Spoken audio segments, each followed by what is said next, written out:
welcome to our next installation of Thought on Tap, your guide to news, views, and brews. I'm Catherine Fusco, the director of the Core Humanities program. And before we get started with tonight's topic, which is building legacies of health and healing, I want to say a couple of thank yous and then introduce you all to our panelists for the evening. So first, I want to thank our sponsors, the College of Liberal Arts at the University of Nevada, Reno, the Core Humanities program, and the Laughing Planet, which is where we would normally be holding these events. And so we are really looking forward to getting back to the Laughing Planet when we're able to be live and together.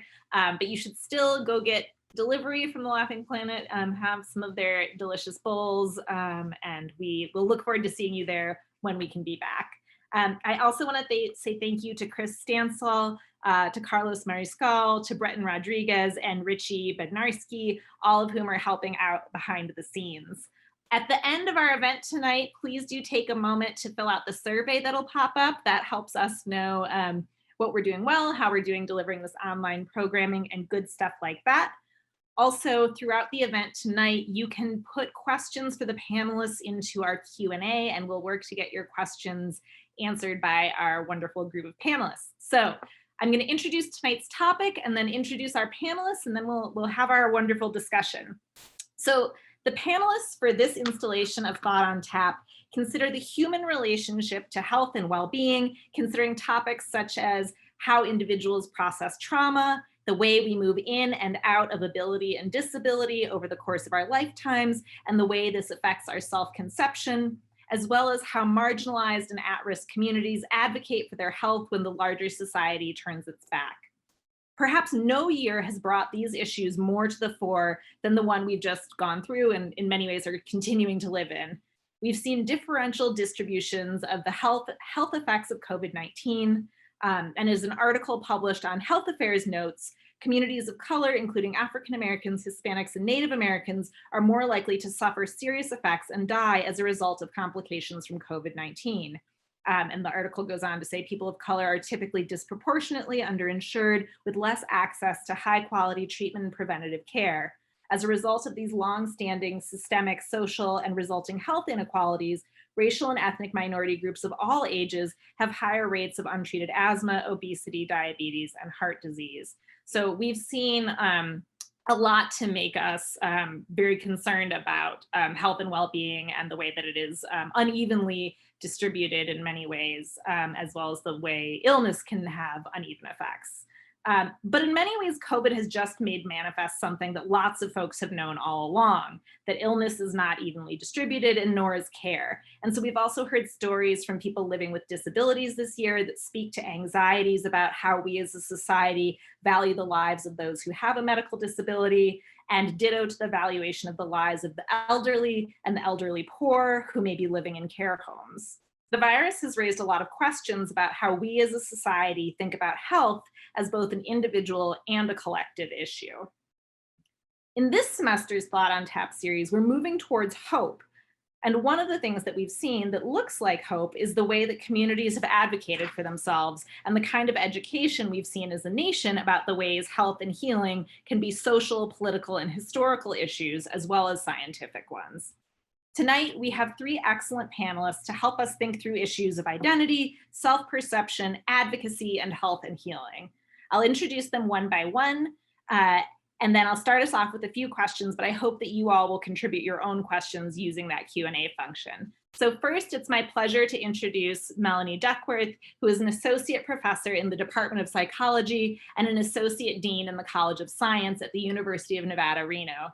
In her administrative role, she supports the academic success and career readiness of graduate and undergraduate students across the college. She directs the Women in Science and Engineering program and supports academic and personal wellness programming occurring in the WISE, so the Women in Science and Engineering and Colleges of Science Living and Learning Communities. In her faculty role, Dr. Duckworth directs the Health Risk and Traumatic Injury Research Program, where she conducts laboratory-based and clinical research that examines the pre, peri, and post-collision variables that predict post-collision physical and psychological recovery and overall quality of life. She has published peer-reviewed journal articles and invited book chapters and has served as a lead editor for 3 internationally disseminated books addressing physical injury and psychological trauma. Most recently, Dr. Duckworth co-edited Prejudice, Stigma, Privilege, and Oppression, a Behavioral Health Handbook, a book that examines the way in which clinical psychologists conceptualize and respond to the prejudice and oppression that their clients experience in their lives, and poses solutions to the problem of underrepresentation of culturally diverse groups among professionals in the field of psychology. Dr. Duckworth was the Associate Dean of Diversity and Inclusion for the College of Liberal Arts prior to transitioning to the College of Science. In that role, she conducted faculty development and leadership workshops addressing issues of diversity, equity, and inclusion, and co-led the Northern Nevada Women's Leadership Initiative, a collaborative project sponsored by the College of Liberal Arts and the Reno-Sparks Chamber of Commerce.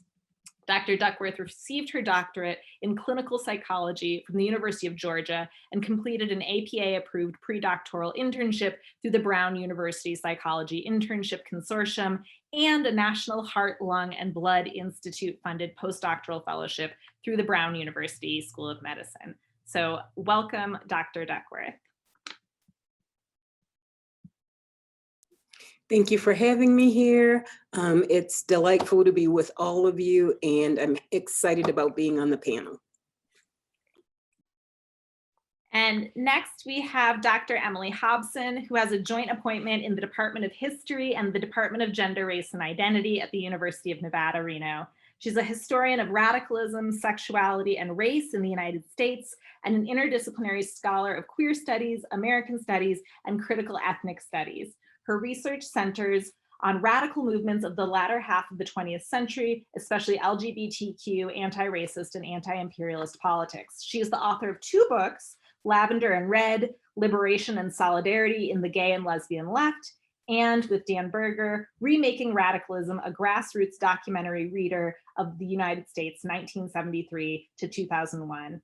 Her newest book project examines the history of HIV/AIDS activism by, for, and with imprisoned people in the 1980s and 1990s United States. And then finally, oh, sorry, I've got to let you say hello. So please welcome Dr. Emily Hobson. Hello, everyone. It's great to be here, and I'm really looking forward to our conversation. Thanks so much. Okay, and now I get to introduce Dr. Elisabeth Miller. So Dr. Elisabeth Miller is an assistant professor of English, rhetoric, and writing studies, and co-director of the Writing and Speaking in the Disciplines program at UNR. She researches and teaches about writing and literacy studies, community literacy, disability studies, and writing again across the curriculum. Her in-progress book project, Countering Ableist Violence, a disability materiality approach to literate lives, learns from life history interviews and community writing groups she facilitated with people who have acquired language disability aphasia after a stroke or brain injury. Her scholarship related to rhetorics of disability, ability, health, and wellness have appeared in College English, Written Communication, The Rhetoric of Health and Medicine, and the Community Literacy Journal. So welcome, Dr. Elisabeth Miller. Thanks so much. Honored to be here. Looking forward to the conversation. Great. Well, I am thrilled to get to be talking with all of you today. I think this is just such a wonderful group of individuals to move us into thinking about building legacies of health and healing. And so by way of helping our audience understand the very different angles that you all take, I wonder if I could ask each of you in turn to say a little bit about the group or groups that your research focuses on and the particular challenges faced by these groups when it comes to questions of health and healing.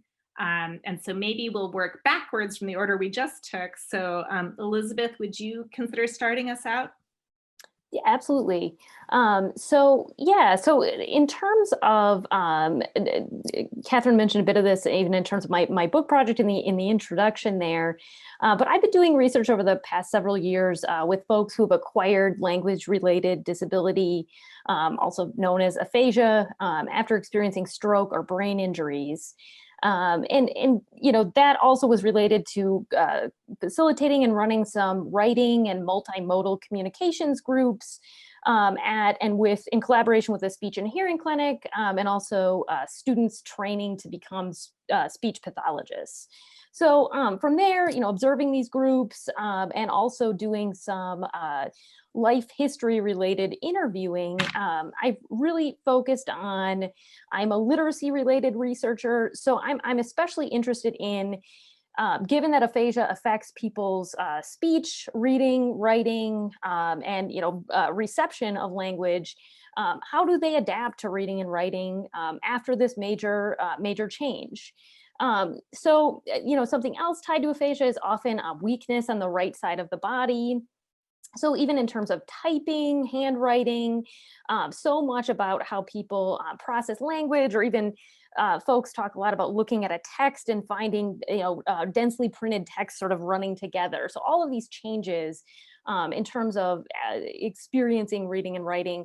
But then something else that I can say more about later is, as we might talk a little bit more about identity, is I'm especially interested in how folks with aphasia are grappling with how they understand themselves as literate or not, or literate in the right ways. And a number of my of the interviewees I worked with used to be teachers. One was a retired chemistry professor, one was a pilot. So there's folks who have had these rich, career experiences that require reading and writing in certain ways. And so I really have together with some of these folks explored disability and literacy and sort of life change and literacy in those ways. And so to the question, just one little additional bit of information here to the question about sort of health related issues broadly for groups I work with. Aphasia, because it affects communication, does really affect even how folks are accessing, healthcare, how they're understood as responsible for or competent to communicate with health practitioners. And aphasia is really misunderstood in terms of it affects people's ability to produce and receive language, but it does not affect, this is sort of the tagline of the National Aphasia Association, doesn't affect intelligence. And so it doesn't affect the fact that people are interested in, responsible for their own financial decisions, healthcare decisions, and often health practitioners, in sort of misunderstanding that, might talk only to family members and sort of, sideline or continue to sort of infantilize people with aphasia. So that's, I'm interested definitely in those kinds of access issues as well. Great. I'm very excited to see how this conversation is going to come together, because I think there might be some really interesting threads to pick up. Emily, could you say a little bit about some of the groups that you're focusing on in your current research and the particular challenges that the individuals that you're working, doing your research on might face when it comes to health and healing? Yeah, absolutely. So as Catherine had mentioned, my current research is a historical project looking at HIV and AIDS activism by, for, and with people in prisons in the 1980s and 1990s United States. So these are people who are facing HIV and AIDS in the first, several to 15 years of the epidemic being known, being understood, and for the most part, prior to the introduction and availability of highly effective antiretroviral treatment, or HART, or which is the kind of acronym for the set of medicines that begin to come in from 1996 onwards, and which people who are living with HIV still really benefit from and use in order to, at this point, for many, at least in the United States, able to keep their levels of HIV undetectable, right? And really have pretty long and relatively healthy lives, right? Despite living with HIV. So for the most part, people I'm looking at are living at the moment of time when there are very few effective drugs to treat HIV disease. And even those drugs that do exist are often really toxic on the body, right? So they may kind of assist in fighting some expressions of HIV disease, but overall negatively affect people's health. Moreover, the people I'm, working, doing research on include, significant numbers of people in prison who, in general, do not have good to, if any, real access to consistent healthcare, right? In addition to often being denied medications, especially if they're moved within a prison to different units in the prison, or losing track of medical care if they're moved from one prison to one another. Also, simply people in prison do not get access to the most cutting edge or the highest quality healthcare. So people living with HIV and AIDS in prisons in the 80s and 90s in particular really have very serious threats of very severe illness and death. And continues to be quite difficult to access HIV medications from the inside, although it is there's greater access. And then in addition to people in prisons themselves, I also really am focusing on coalitions built with outside activists, some of whom also were living with HIV and AIDS, but with somewhat greater access to care. And for those folks, I think the relatively better access to care, even though it was very contested, very difficult, drug trials slow, and the drugs simply not necessarily being so great to begin with, that contrast was really important to the kind of coalition building people were able to do.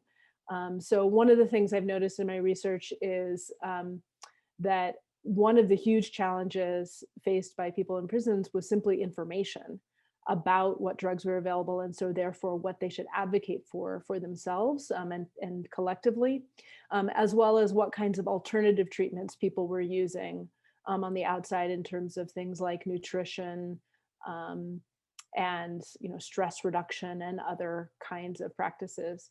HIV disease, as many of you probably know, when you have HIV, the course of illness, one can live with HIV for a long time without it progressing to AIDS. But what produces that progression to AIDS has a lot to do with your overall access to healthcare, your overall health, your overall stress, overall access to nutrition, secure housing, and things like that. So you can imagine all the different ways that being incarcerated, of course, will accelerate HIV disease to AIDS, and that, figuring out forms of self-advocacy and collective community building also can really go a long way to helping people develop forms of maintaining their health over the long term. So those are some of the issues that come up in the research, and I think a lot of lessons for us now, for sure. And then Melanie, if you wouldn't mind, I know you work with lots of different groups and have a long list of publications about different groups that you've worked on who face challenges, but I wonder if you could pick a group or two that you're particularly interested in or you think might be relevant for thinking about a group that you might describe and the challenges faced by one of your research groups.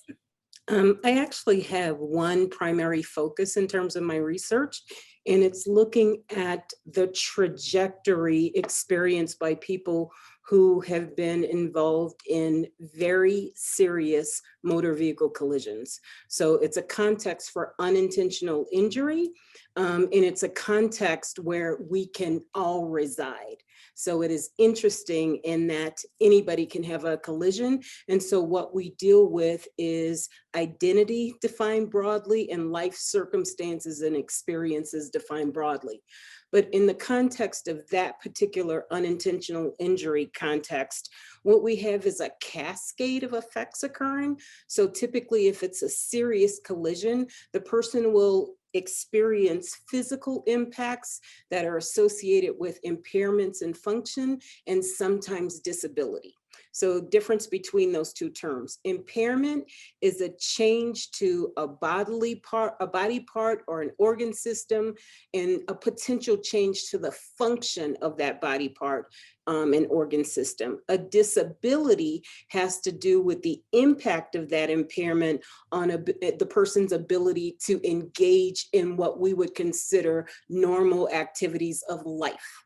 And so what we find is that a person will experience a physical injury. That injury will oftentimes impact their ability to work. And then that impacts their ability to sustain whatever kind of financial well-being they had prior to the collision. That usually causes stress that has a psychological component to it.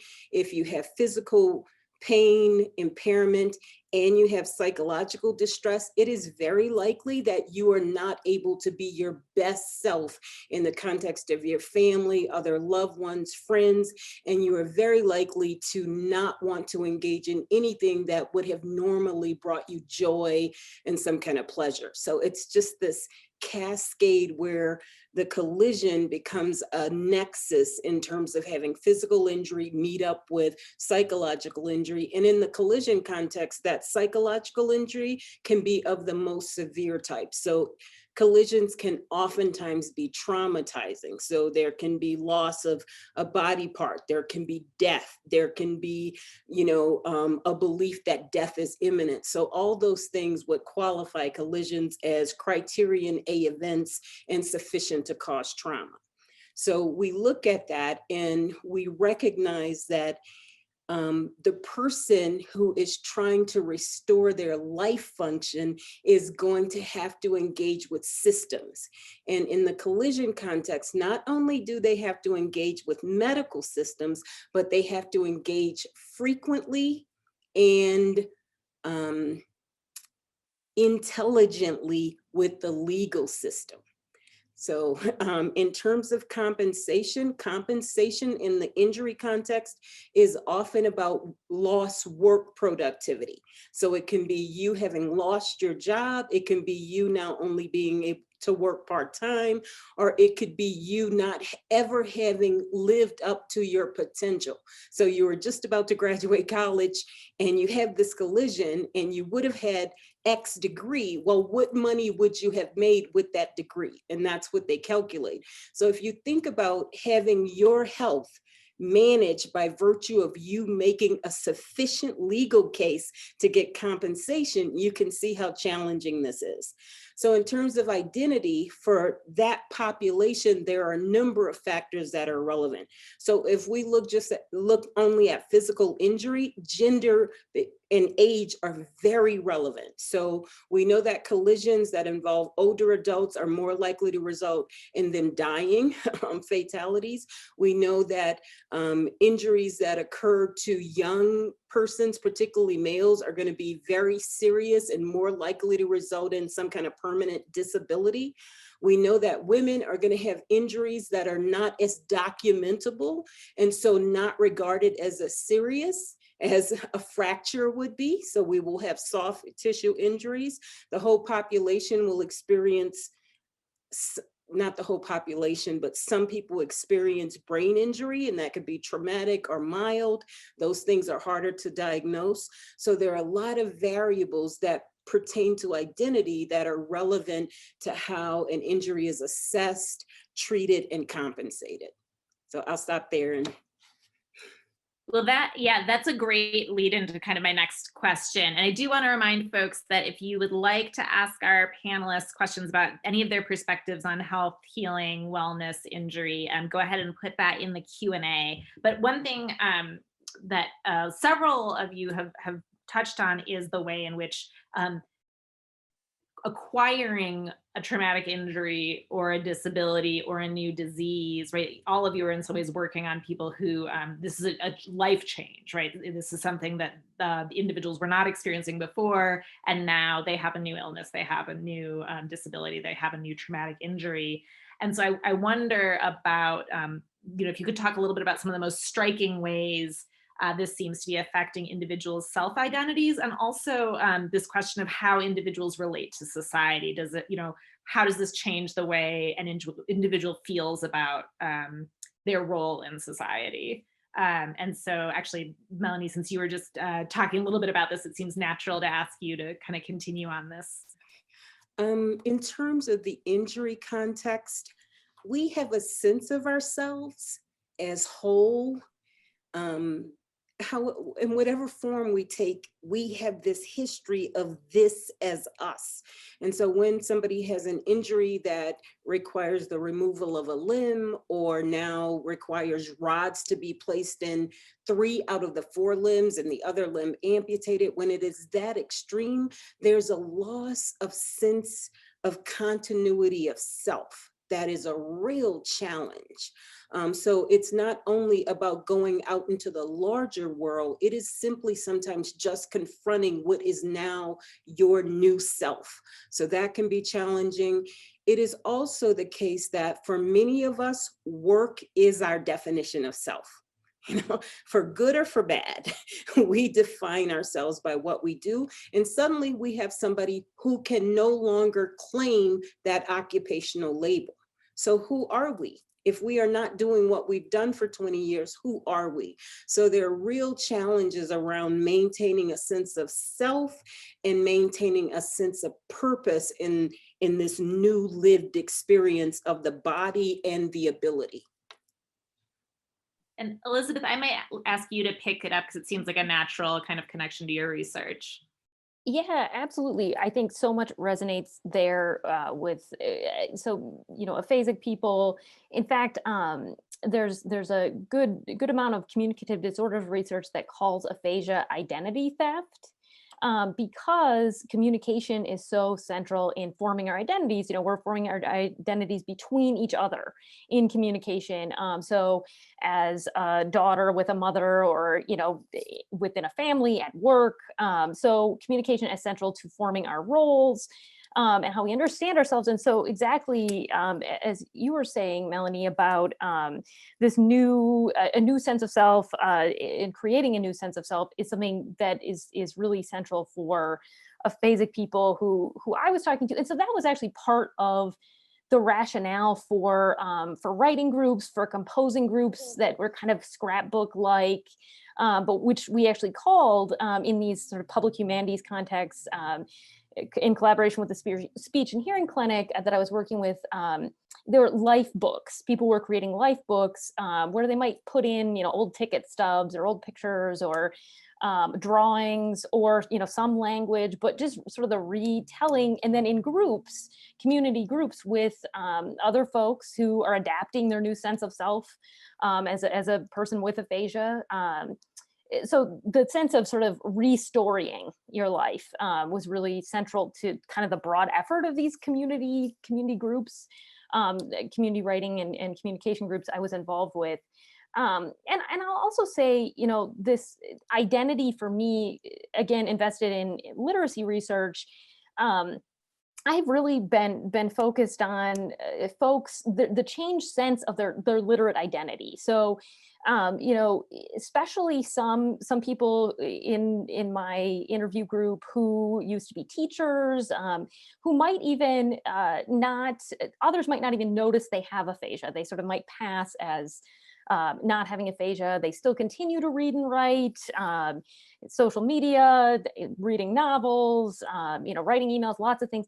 But, you know, many of them say, I'm not literate anymore. You know, some of them, as a result, would stop reading and writing because their handwriting looked really different, or because it took them so long, it took them longer, and they noticed the difference. So some of my research really looks then at these norms around being literacy in the right ways. And so, you know, parts of my book project are kind of getting at, yeah, what is this sort of normate, I call it a normate template. So sort of understanding a normal person as literate in the right or normal ways, and then how that really pushes back on people and their identities in all kinds of ways that, again, keep them from trying out new things, taking on an audiobook, because for them that's not reading, or they're not sort of, you know, retaining that, you know, correct literate identity. So those are some of the things that I think link up, especially with your research, Melanie. Yeah, and I actually might stick with you too for just a second to kind of follow this thread. In either Melanie or Elisabeth, do the folks that you're working with have a changed sense? So that these are people who are acquiring a disability or who are acquiring an impairment. Does that change their perspective on the broader society? So you both talked a little bit about the kind of identities of these people and how it changes their self-conception. Does it change their sense of what the broader world looks like, or whether that's in terms of the way the world works or doesn't work with people who have disabilities, or in terms of, does the world seem like a different kind of scary place? Or I'm just curious about how that might change for people as well. Would you like me to go? Sure, go ahead. I guess this is the bad Zoom moderating, yes. Yeah. That's such an interesting question, and it relates perfectly to what Elisabeth described as this movement from an individual normal. And that individual normal might have surpassed what we would all agree to as normal. But for them, that decrement in function is such that they put themselves below normal. And so what we find in my context is that people can sometimes be so self-limiting because they are totally concerned about doing things in the exact way that they did them before and having all of the capacities that they had before, rather than saying, I can do this and I can do it to a completely normal and probably still a little bit beyond normal in a positive way degree, but that's no longer acceptable. So they have a different sense of who they are and what their potential is in the world and how they can move out into the world. So Elisabeth talked about people stopping reading. We will have people not do a job, not because they can't do it to the requirements of the job, but because they can't do it as easily or as quickly or with the level of perceived competence and comfort that they did it initially. And so that can be a self-limiting process. But then what they find in the world is that we have biases. We have biases that would say ability is the only place to land on a continuum of diverse abilities. They're like, whatever normative ability is, that's what we consider to be the optimal moment. And the truth is, we need to have an awakening around what is very positive about having abilities that differ from what we would consider normal or normative. So it's both ways they experience change, internal change and change in terms of how they're perceived. And Elisabeth, did you want to respond as well? And then I've got a question for Emily after that. Absolutely. I can just briefly say, Melanie, you and I should talk more. I feel like I would love to. I've seen so many intersections. And I think, yeah, for me, again, as someone really invested in literacy and disability, I mean, the intersection there, experience of disability for people often, just going straight then to illiteracy, that there's no real room in literacy for a lot of folks' sort of self-definition of literate identity or what literacy should look like. I'm either literate or I'm illiterate. And that's really dependent on even, the ways their bodies are working, how quickly or slowly they're, processing something, which again, makes a lot of sense, but folks are also, they're doing the work of reading and writing, or they're doing often really complex communicative tasks, but then still see themselves as not sort of doing it right. And I guess I will say there are all kinds of interesting moments that I've witnessed in groups with folks, and also learned about self-advocacy. So even just one participant said, I could hide, but I choose to go out to a coffee shop and talk to people, and and sort of bring their style of communication, which she said might be slower, but she said, I'm aphasic and I have a right to live and be a part of communication. And so that's been interesting too, to see people navigate that. Okay, how do I see myself differently, but how do I see myself integrating or even challenging society's norms around communication? So I do want to shift a little bit because I don't want to lose track of Emily's research, but it seems like there might be, I mean, I think we have a lot of stigma around disabilities of the kind that Melanie and Elisabeth are describing, but there's a particular stigma, especially in the 1980s and 1990s around HIV.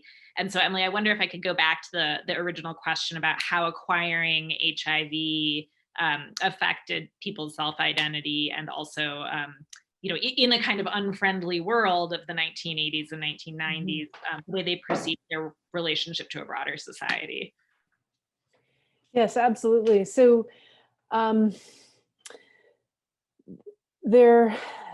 will say that I think that, you know, of course, there's a lot that affects the sort of meanings of stigma for HIV and AIDS, depending on how people realize that they were either ill or living with HIV, right? So there's a difference between suddenly becoming quite ill, right? And realizing that that is acquired immune deficiency syndrome, right? Which is this complex of illnesses.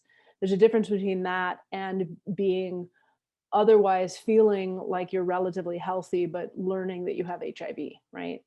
Both of those have stigmatizing effects, but, you know, I think the sort of sudden illness also has the sort of compounded effect of the illness itself, of the sort of isolation that often comes with severe illness.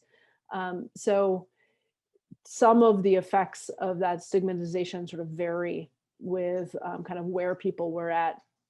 And for people living in prisons, the sort of general lack of access to healthcare, especially early on and sort of more in the 1980s, as there was less testing, or if they were in prisons where there wasn't mandatory testing, that might have, you know, uncovered HIV at a sort of earlier stage. The often sort of how they came to understand that they were living with HIV and AIDS was this kind of very dramatic scale of illness. The other thing that I think is really significant, right, of course, is there's, you know, HIV and AIDS remain stigmatized as this gay thing, right? And in fact, the early name for the disease was gay-related immune deficiency, right, for the first couple years before the name changed. So, you know, that stigma like has remained long lasting, and of course is partly, you know, compounds the stigmatization of any disease, and also kind of created a distance, right? Was sort of homophobia, and also more related to that transphobia, were kind of forms of distancing that many different people, certainly both inside and outside of prison, have long used to sort of try to separate themselves from a sense of risk to HIV, or kind of awareness about HIV and AIDS as being things that affected to them. I think another thing to kind of consider is that being imprisoned is itself stigmatizing, right? And itself affects people's identities, right? So to kind of enter into the institution and have to kind of adjust to the norms and the isolation and the alienation and the kind of trauma itself of being institutionalized itself affects people's identities. So certainly for people in prisons who, you know, are going in and then become ill or learn that they're living with HIV, there is just this compounded scales of multiple kinds of stigma.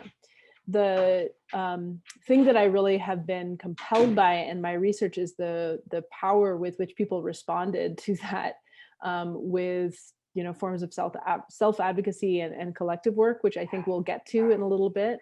But just to kind of set some of the context, apologize, you may be hearing a little bit of dogs in the background, even though doors are closed.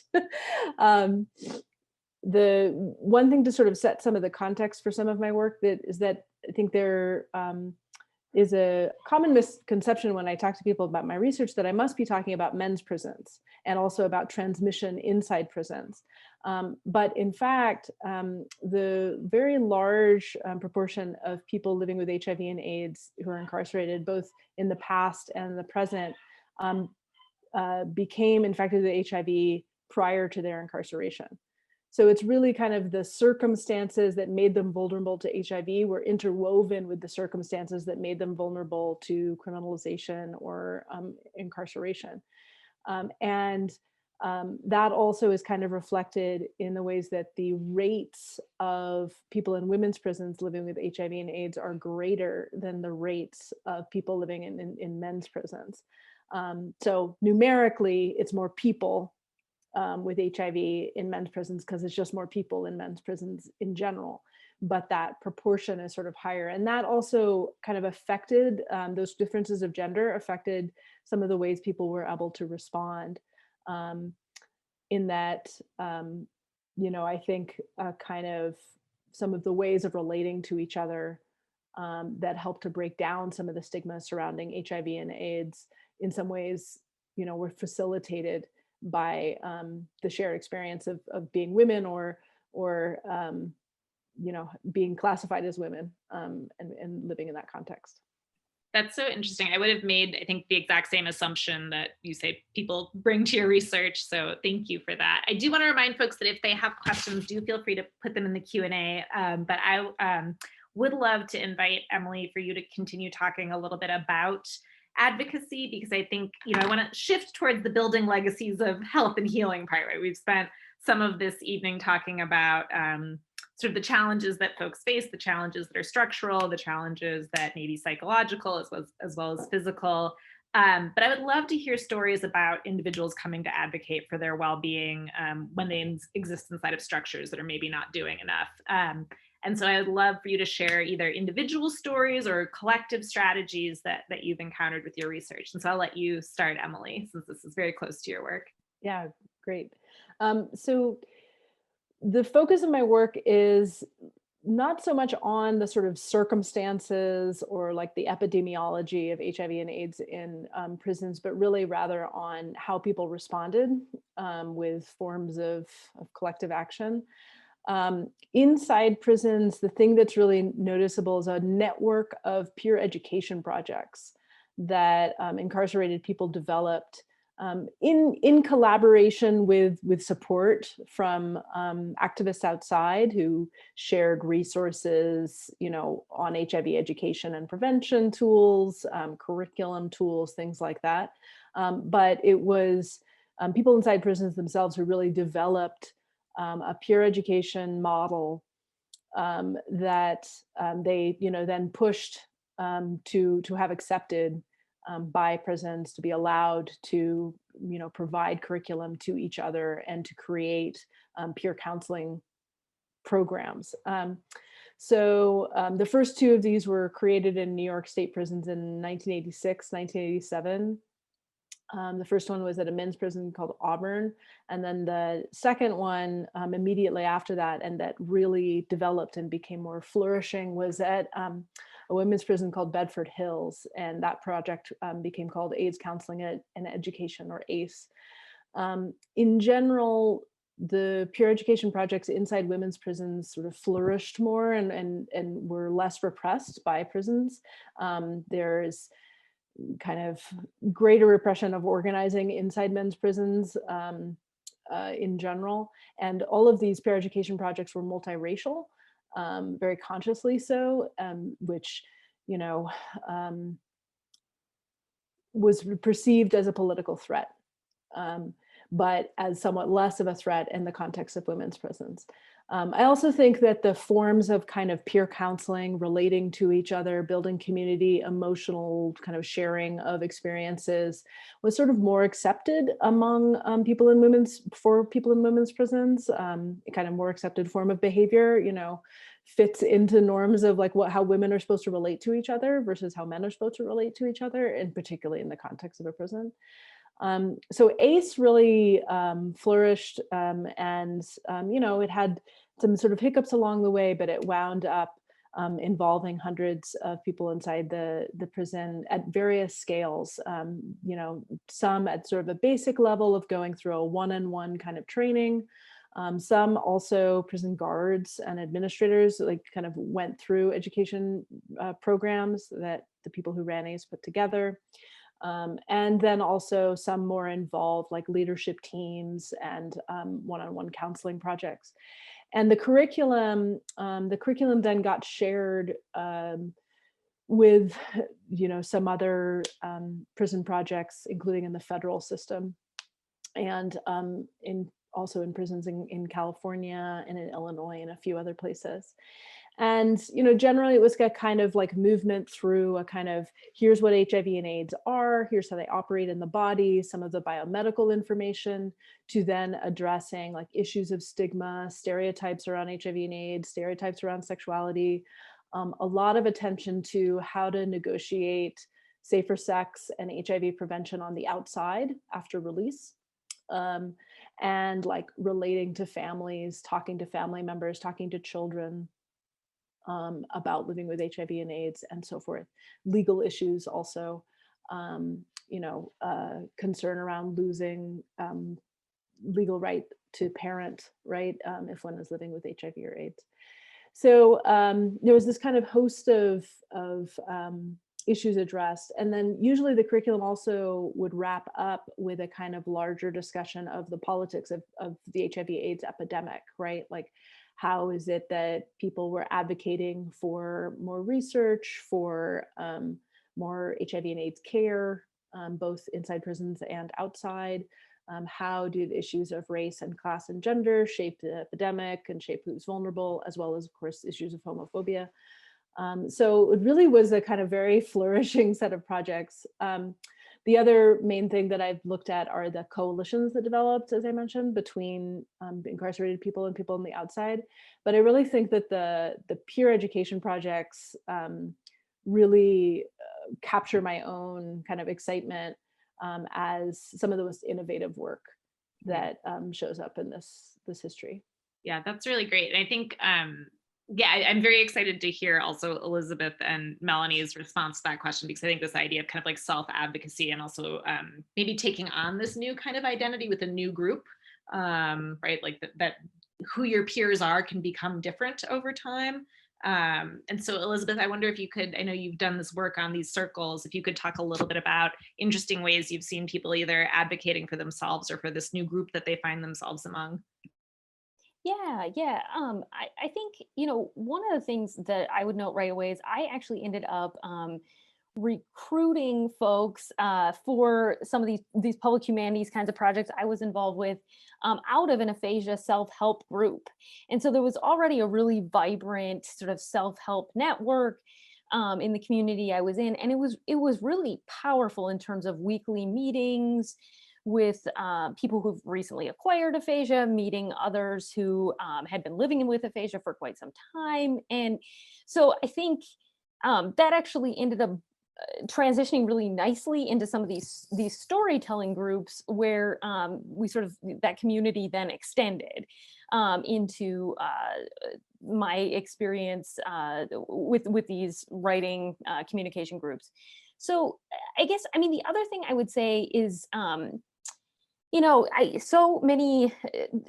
think advocacy around aphasia, I mentioned, one interviewee saying, I'm going into the community and just, communicating in the way I communicate. So sort of these daily advocacy moves. And also, another interviewee who said, when I first acquired aphasia, I couldn't read any websites that were about aphasia because they had dense text that was not, sort of aphasia friendly. It was not spaced in ways you could quickly access. It didn't have an option to have anything read aloud.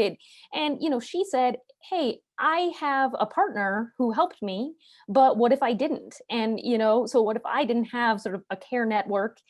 So she worked on sort of an aphasia friendly website going forward. So there were some of these really, for community members. So there were some of those really powerful moments. But I think too, that interviewee was noting something that really showed up in my research, which is folks, there's a certain level of privilege too here to even to get to a point of advocacy, right? So who has a good care network already, who lives near a university that has public resources, that programming beyond sort of drill-based therapy, like the groups I was involved with. So I think, and I mean, even though stroke, brain injury that is particularly stroke, that causes aphasia disproportionately affects people of color, it's also the case that, very few people of color were accessing, for instance, the speech and hearing clinic I was involved with. And so, disproportionately also folks are in institutions or care institutions, or have just, fewer, I know we're talking about advocacy here and I want to focus on that part, but I do want to say, the resources around enabling advocacy to flourish, I think really kind of showed up over and over again, even though I did see these really powerful moments of, in a group sharing experience and coalition in that way, or kind of individual advocacy. I want to actually throw a different question to you, Melanie, which is about ableism. So Professor DeYoung asks if there are ways in which challenging ableism could help people who are not disabled or benefit the broader community, right? So, and I think, you all, well, not all of you are working on disability, but, the acquired disability is one kind of thing, born disability is a different kind of thing. But I think there's this question of, well, what would it do for society in general if we kind of challenged some of these ableist assumptions or ableist cultures? And so I'll let you start, Melanie. But I think you are muted. Sorry, Zoom world. I knew it would happen. I mentioned it. I think there are two ways to go at that question.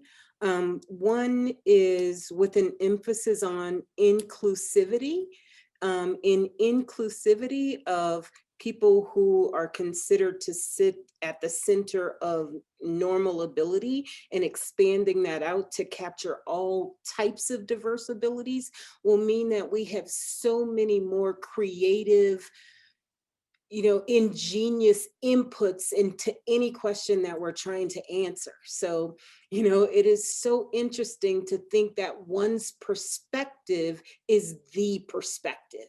And so, it's the issue of, trying to determine, that you have an elephant in front of you by touching different parts of the elephant. And the whole thing is we are going to have so much of a greater appreciation for any moment that we're in if we appreciate that our perspective is not the only perspective. So that's one way to get at this. The other thing is there's rarely, I don't want to say an accommodation, but there's rarely a technological advance that would serve somebody with a disability that doesn't serve someone who is considered to be at the center in terms of normal ability. So if it's the case that we are watching a film and that there's captioning, that can be of advantage to somebody who would be perceived as completely normal in terms of their cognitive function,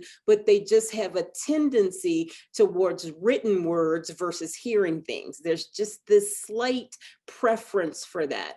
So in so many cases, when we are attempting to have equitable solutions, they end up managing challenges that we didn't even identify in our able moment. So.